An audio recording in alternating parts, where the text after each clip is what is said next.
ہے اللہ اکبر. ادھر کہا جا رہا ہے کہ اس قدر پیاس لگتی ہے کہ 7 سمندر کا پانی بھی پی لے تو پیاس نہیں بجھنے والی. اس قدر تکلیف ہوتی ہے کہ اونی گیلی اون کی چادر کو بھگونے کے بعد اگر کانٹے دار درخت سے گھسیٹا جائے تو جو حالت اس چادر کی ہوتی ہے اس سے بھی زیادہ زبو حالت مرنے والے کی ہوتی ہے. مگر ادھر یہ بھی کہا جا رہا ہے الموت تحفۃ المومن, موت مومن کے لیے تحفہ ہے. خالی اتنا ہی نہیں, اللہ اکبر, میرے آقا یہ بھی فرماتے ہیں کہ جب مومن مرتا ہے, جب مومن کی روح نکالی جاتی ہے, میرے آقا فرماتے ہیں اس کو بس اتنی سی تکلیف ہوتی ہے جیسے کہ ماں اپنے دودھ پیتے بچے کو گود میں لیے دباتی ہے تو بچہ آرام محسوس کرتا ہے. ماں کا دبانا اس کو تکلیف نہیں پہنچاتا, آرام پہنچاتا ہے. فرض یہ کہ جب مومن مرتا ہے تو روح نکلنے کے ٹائم اس کو بس اسی قدر تکلیف ہوتی ہے جس قدر کے ایک ماں اپنے دودھ پیتے بچے کو, روتے ہوئے دودھ پیتے بچے کو گود میں دباتی ہے تو بچے کو تکلیف نہیں ہوتی ہے بلکہ ماں کا نرم گداز یہ گود اس کو آرام پہنچاتا ہے. ادھر تکلیف والی حدیثیں ہیں, ادھر آرام والی حدیثیں ہیں. مطلب کیا ہوا؟ مطلب یہ ہوا میرے دوست کہ مرنے والے ایک طرح کے نہیں ہوتے ہیں. کوئی مرنے والا وہ ہوتا ہے کہ اس کی موت آسانی سے نکلتی ہے, کوئی مرنے والا ایسا ہوتا ہے کہ تکلیف پہ تکلیف پہنچائی جاتی ہے. بس ایمان محفوظ ہونا چاہیے, عمل صالح ہونا چاہیے. میرے دوستوں بزرگوں, چلیے بات کہاں سے کہاں تک پہنچ گئی. آج بات یہ ہے کہ چلیے مرنے والا مر گیا, اللہ کرے کہ دنیا کے تمام مسلمانوں کی موت ایمان پہ نصیب ہو, ہر ایک کو اللہ جنت نصیب فرمائے. مگر عزیزان ملت اسلامیہ, آج کا جو خاص عنوان ہے, عنوان یہ ہے کہ مرنے والے کے لیے ایصال ثواب کرنا جائز ہے یا نہیں, ثواب پہنچتا ہے یا نہیں. تیجا 40 میں کی کیا حقیقت ہے, برسی سالانہ کی حقیقت کیا ہے. تو میں نے قرآن پڑھا سورۃ الحشر 28واں پارہ آیت نمبر 10. اللہ رب قدیر کا ارشاد پاک ہے, میرا اللہ فرماتا ہے والذین جاءوا من بعدهم یقولون, اور وہ جو لوگ ان کے بعد آئے اور یوں کہنے لگے ربنا اغفر لنا ولاخواننا الذین سبقونا بالایمان, اے اللہ ہمیں معاف فرما. ربنا اغفر لنا, ربنا اغفر لنا نہیں, ربنا اغفر لنا واحد متکلم کی ضمیر نہیں, جمع متکلم کی ضمیر لائی گئی تاکہ آپ جب بھی دعا کریں فقط اپنے لیے نہ کریں, اپنے ساتھ مومنوں کے لیے بھی دعا کریں, بچوں کے لیے دعا کریں, زندوں کے لیے دعا کریں, مردوں کے لیے دعا کریں. کیونکہ جب آپ تمام مومنوں کو لے کر کے اپنے ساتھ دعا میں شامل کرو گے تو آپ کی دعا قبولیت کے درجے میں زیادہ قریب ہو جائے گی. اس لیے یوں دعا کریں ربنا اغفر لنا ولاخواننا الذین سبقونا بالایمان. وہ لوگ جو فوت ہو چکے بعد میں آنے والے یوں دعا کریں اے ہمارے رب, اے ہمارا پالنہار, اے ہمارا رب, ہمیں معاف فرما دے ولاخواننا الذین سبقونا بالایمان, اور اے میرے اللہ انہیں بھی معاف فرما دے جو ہم سے پہلے گزر چکے ہیں, انتقال فرما چکے ہیں. سورۃ الحشر کی آیت نمبر 10 ایصال ثواب کے لیے سب سے مضبوط ترین دلیل ہے, بولے الحمدللہ. یہی وہ آیت کریمہ ہے. اسی آیت کریمہ کی آیت تفسیری ہو یا تفاسیر ہو, احادیث ہو, اقوال صحابہ ہو, آثار تابعین ہو, تماموں کا منبع, تماموں کا مجمع, تماموں کی اساس, تماموں کی بنیاد یہی سورہ حشر کی آیت نمبر 10 ہے. اس سے یہ ثابت ہوتا ہے کہ زندہ مردوں کے لیے ایصال ثواب کر سکتا ہے. یہ بات ثابت ہو گئی. اب جو یوں کہے یہ کہے کہ نہیں یہ کہاں لکھا ہے, لو بھائی قرآن میں لکھا ہے, سورہ حشر ہے, 28واں پارہ ہے, آیت نمبر 10 ہے.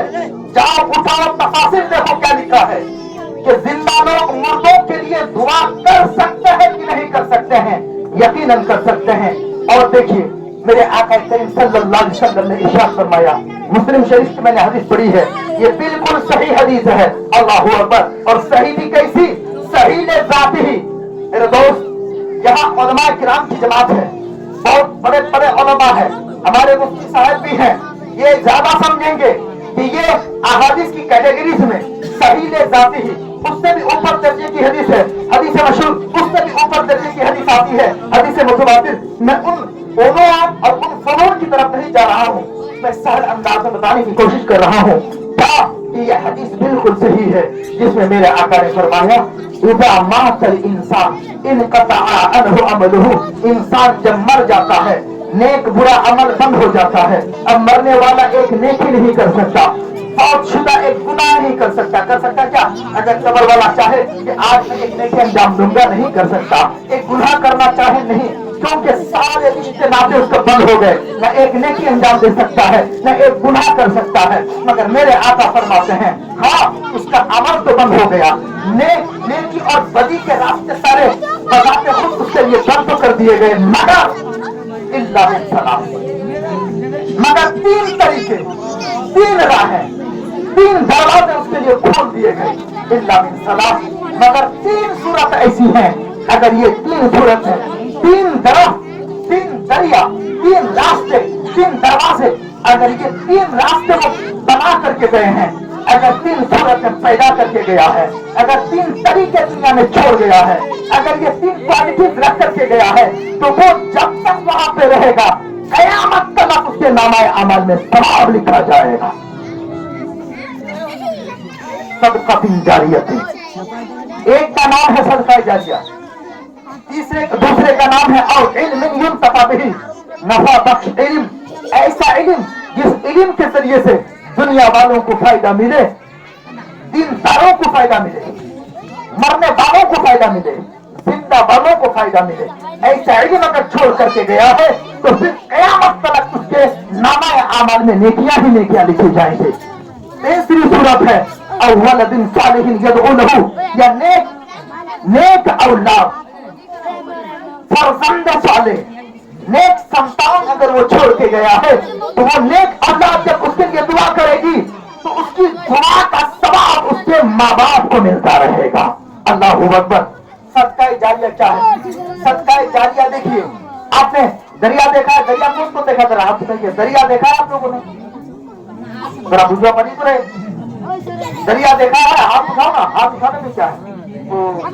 بمبئی سے آئے گا، ہم لوگ لوکل جلسہ میں ہیں اس لیے۔ اللہ اکبر۔ دریا آپ نے دیکھا ہے، ندی آپ نے دیکھا ہے، دریا ایک بار اللہ نے جاری کر دیا ہے، کبھی بند ہوا؟